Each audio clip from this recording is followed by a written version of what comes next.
Hello दोस्तों, नमस्कार। स्वागत है आप सभी का एग्जाम धुन में। दोस्तों, प्राथमिक शिक्षक भर्ती लिखित परीक्षा की हम लगातार तैयारी कर रहे हैं और आज हम पर्यावरण के कुछ महत्वपूर्ण प्रश्नों को देखेंगे। तो दोस्तों चलिए बिना किसी देरी के वीडियो को स्टार्ट करते हैं। दोस्तों, जो भी क्वेश्चंस हैं प्रीवियस ईयर की परीक्षाओं की प्रश्न पत्र से क्वेश्चन लिए गए हैं, वो चाहे यूपी पीसीएस हो, आईएएस हो, सीडीएस हो या बीपीएससी हो, यूपी पीएससी हो, तो हर जगह से क्वेश्चन यहाँ से उठाए गए हैं। तो काफ़ी महत्वपूर्ण हैं, प्रश्नों का स्तर काफ़ी बेहतरीन है। तो ध्यानपूर्वक पूरे वीडियो को देखिएगा और इम्पॉर्टेंट क्वेश्चंस को नोट डाउन करते चलिएगा। दोस्तों, पहला क्वेश्चन है, निम्नलिखित में से कौन सी संकल्पना गलत है? तो दोस्तों, पर्यावरण की कार्य प्रणाली प्राकृतिक नियमों से संचालित होती है, तो ये एकदम से सही है। नेक्स्ट है कि पर्यावरण के तत्वों में पार्थिव एकता विद्यमान होती है, ये भी एकदम से सही है। और अगला है, पर्यावरण भौतिक संसाधनों का भंडार है लेकिन जैविक संसाधनों का नहीं, ये बिल्कुल गलत है। भौतिक संसाधनों के साथ साथ जैविक संसाधनों का भी ये भंडार है। पर्यावरण व्यवस्था में स्वयं संवर्धन क्षमता विद्यमान होती है, ये भी बिल्कुल सही है। तो यहाँ पर जो ऑप्शन संकल्पना गलत है, ये सी संकल्पना गलत है, तो ऑप्शन नंबर सी करेक्ट हो जाएगा। नेक्स्ट क्वेश्चन है, कौन सी व्यवस्था प्राकृतिक नियमों से संचालित नहीं होती है? तो दोस्तों, इसके 4 विकल्प आप स्क्रीन पर देख रहे हैं। तो जो मानव प्रेरित पारिस्थितिकी तंत्र होता है, ये व्यवस्था प्राकृतिक नियमों से संचालित नहीं होती है, जबकि ये आपकी खाद्य श्रृंखला हुई, ऊर्जा का प्रवाह हुआ, जैव भू रासायनिक चक्र हुआ, ये प्राकृतिक नियमों से संचालित होते हैं। दोस्तों, नेक्स्ट क्वेश्चन है, कथन और कारण है इसमें, पर्यावरण अपार शक्ति का भंडार है। कथन है और कारण ये है कि पर्यावरणीय शक्तियों प्रक्रियाओं के फलस्वरूप पर्यावरणीय तत्वों का निर्माण होता है। तो दोस्तों, यहाँ पर असर्शन और रीजन दोनों सही हैं, ठीक है, मतलब कथन कारण दोनों सही हैं। पर्यावरण के संबंध में कौन सा कथन असत्य है?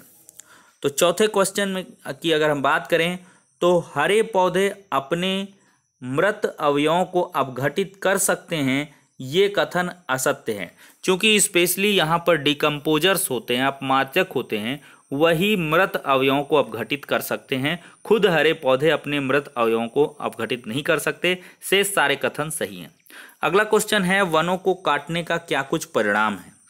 तो दोस्तों, वनों के काटने से बहुत सारी चीज़ें होती हैं और इसमें जो सही विकल्प है वो मिट्टी का क्षरण है और अनियंत्रित बाढ़ है। यूपी पीसीएस का ये क्वेश्चन है, 1999 में पूछा गया।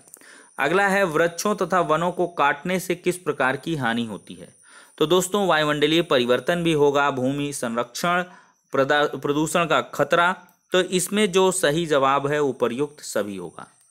संक्षारण भी होगा, भूमि का संक्षारण यहाँ पर होना चाहिए, संरक्षण लिखा है।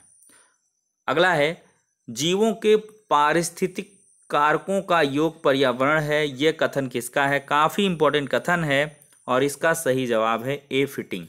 जी हाँ दोस्तों, जीवों के पारिस्थितिक कारकों का योग पर्यावरण है, ये कथन ए फिटिंग का है, काफ़ी इंपॉर्टेंट है, लिख लें। वृक्षों तथा वनों को काटने से किस प्रकार की हानि होती है? तो ये रिपीटेड क्वेश्चन हो गया यहाँ पर 7वां। अच्छा, 8वां लेते हैं, कौन भौतिक वातावरण का तत्व नहीं है? भौतिक वातावरण का कौन तत्व नहीं है? तो बस्तियां जो हैं ये भौतिक वातावरण का तत्व नहीं है। इसी एमपी पीसीएस के क्वेश्चन को यूपी टेट में रिपीट किया है, ठीक है। तो इसी वजह से हर एक परीक्षा के प्रश्न पत्रों को आपको देखना चाहिए। दोस्तों, सतत व स्थायी विकास किस प्रकार की अवधारणा से संबंध रखता है? तो सतत व स्थायी विकास ये दोस्तों नवनियतिवादी अवधारणा से संबंध रखता है। अगला क्वेश्चन है, पर्यावरण एक अविभाज्य समष्टि है जिसकी रचना होती है। तो इसका सही जवाब यहाँ पर होगा, जैविक, भौतिक, सांस्कृतिक तत्वों वाले पारस्परिक क्रियाशील तंत्रों से ही पर्यावरण की संरचना होती है। दोस्तों, वर्तमान समय में वन्य क्षेत्र उसे कहा जाता है जहां प्रकृति में मानव क्रियाओं द्वारा परिवर्तन हुआ है। कितना? तो इसका सही जवाब है 50% से कम। तो वन्य क्षेत्र उसी को कहा जाएगा जहां प्रकृति में मानव क्रियाओं द्वारा जो परिवर्तन है 50% से कम हुआ है। दोस्तों पर्यावरण निश्चयवाद के प्रतिपादक कौन थे, इंपॉर्टेंट क्वेश्चन है। पर्यावरण निश्चयवाद के अगर हम प्रतिपादक की बात करें तो ये कार्ल रिटर थे। कौन थे? Karl Ritter. अगला क्वेश्चन लेते हैं, पर्यावरण से अभिप्राय क्या है? 4 विकल्प यहाँ पर दिए गए हैं। तो भूमि, जल, वायु, पौधों और पशुओं की प्राकृतिक दुनिया जो इनके चारों ओर अस्तित्व में है, सही है। उन संपूर्ण दशाओं का योग जो व्यक्तियों को एक समय बिंदु पर घेरे रहते हैं, सही है। भौतिक, जैविक, मतलब उपर्युक्त सभी ऑप्शन यहाँ पर सही होगा। दोस्तों अगला क्वेश्चन लेते हैं। अगला प्रश्न है, संयुक्त राष्ट्र संघ ने वर्ष 2002 को किसका अंतर्राष्ट्रीय वर्ष घोषित किया गया है? तो संयुक्त राष्ट्र संघ ने वर्ष 2002 को अगर हम बात करें तो सतत विकास का वर्ष, अंतर्राष्ट्रीय वर्ष घोषित किया है। सतत विकास के लिए क्या आवश्यक है? 15वां प्रश्न। और यहाँ पर जैविक विविधता का संरक्षण, निर्धनता को घटाना, प्रदूषण का निरोध एवं नियंत्रण, ये उपर्युक्त सभी सही हो जाएगा। दोस्तों पारिस्थितिकी तंत्र में एक टिकाऊ जैव समूह कहलाता है। तो एक टिकाऊ जैव समूह कहलाता है संक्रमण, जिसको इकोटोन का नाम दिया जाता है, काफी इंपॉर्टेंट है। तो पारिस्थितिकीय तंत्र में एक टिकाऊ जैव समूह कहलाता है इकोटोन। दोस्तों धारणीय विकास किसके उपयोग के संदर्भ में अंतर पीढ़ीगत संवेदनशीलता का विषय है? तो 17वें प्रश्न का सही जवाब होगा प्राकृतिक संसाधन। जी हाँ दोस्तों, धारणीय विकास प्राकृतिक संसाधन के उपयोग के संदर्भ में अंतर पीढ़ीगत संवेदनशीलता का विषय है।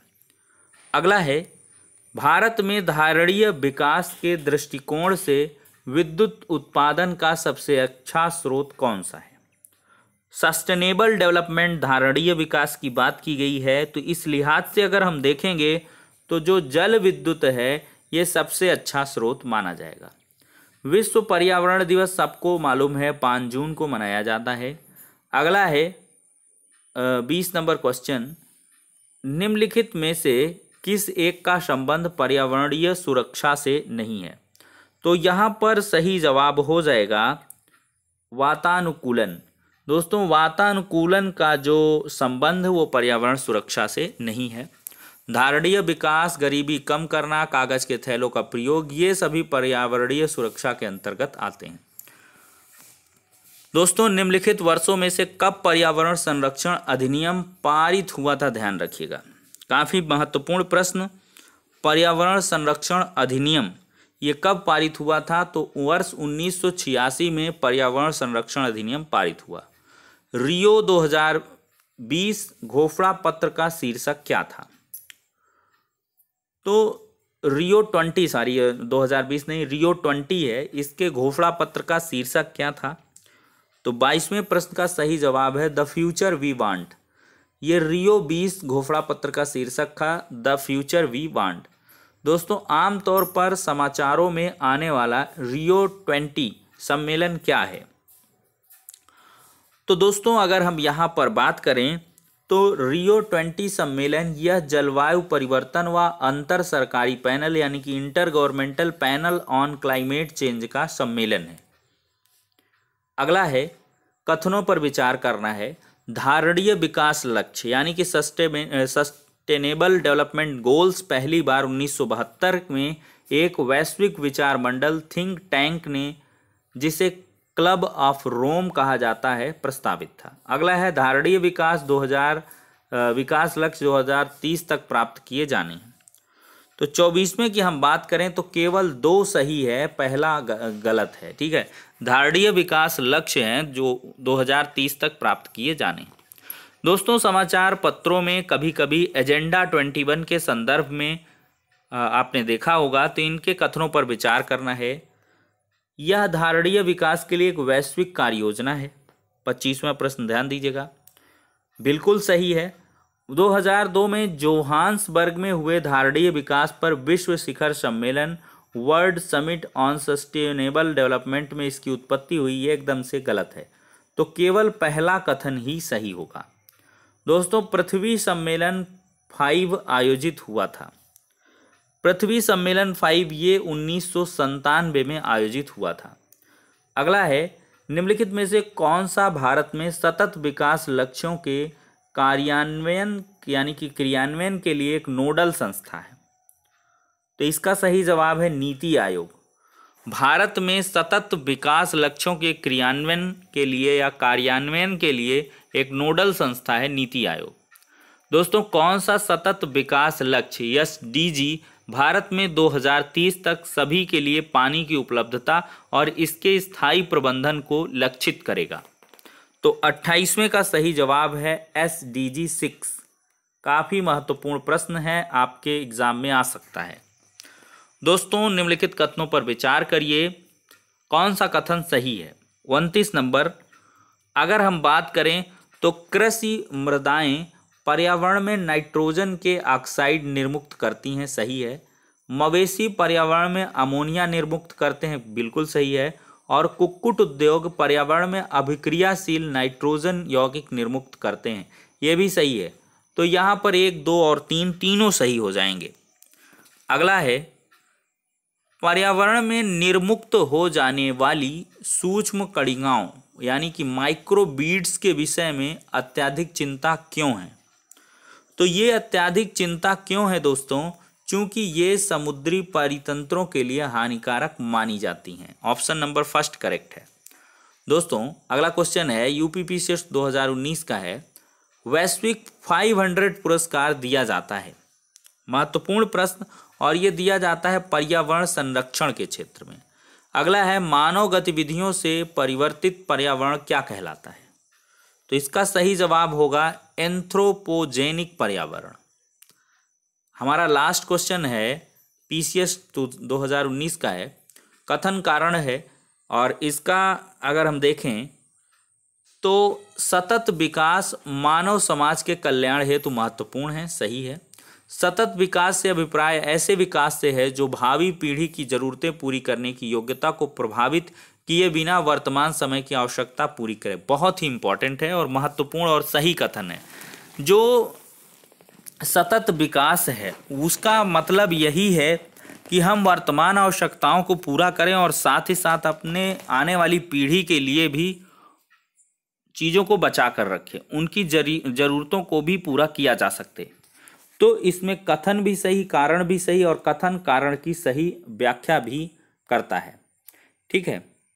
और जो कारण है, रीज़न है, वो असर्शन की क्लियर एंड करेक्ट जो एक्सप्लेनेशन है वो करता है।